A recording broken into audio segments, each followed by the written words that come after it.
என் வாழ்க்கையில் நடந்த உண்மை சம்பவம் ஒன்று சொல்கிறேன். நான் சோழவரத்தில் இருக்கேன். காரனடை பகுதி திருவள்ளூர் மாவட்டத்தில் இருக்குது. சோழவரம் ஒன்றியத்தில் சோழவரம்.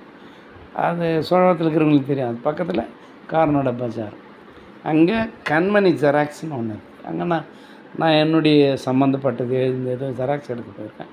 ஒரு தம்பி வரான், சின்ன பையன், அதிகபட்சம் ஒரு 20லேருந்து 30 வயசுக்குள்ளே இருக்கான். இது நாமினேஷன் பண்ணி கொடுன்னு கொடுக்குறான் எத்தையோ ஒன்று. நான் சிரித்தவன் பாரு, கக்கில் வந்து சிரிக்கிறேன். அப்போ தம்பி என்னதுப்பா கேட்டேன் அப்படின்னு கேட்டான். அதை ஏதோ ஆதார் கார்டு எதுவும் வச்சுக்கிறான், நாமினேஷன் பண்ணி கொடுன்னு சொன்னான். அவன் வந்து பெருமையாக நினைக்கிறான். அதை ஜனங்க அந்த மாதிரி யாரும் திருத்தலை, எது அப்படியே காப்பி அடிக்குது. நாமினேஷன் இல்லைப்பா, அது பேர் யார் சொல்லியிருந்தேன், எல்லாம் சொல்கிறாங்களா, அது பேர் லேமினேஷன்ப்பா அப்படின்னு சொன்ன. அப்படியாண்ணா, சரிண்ணா, ரொம்ப சந்தோஷண்ணா, தேங்க்ஸ்ண்ணா. எதுக்காக சொல்கிறேன்னா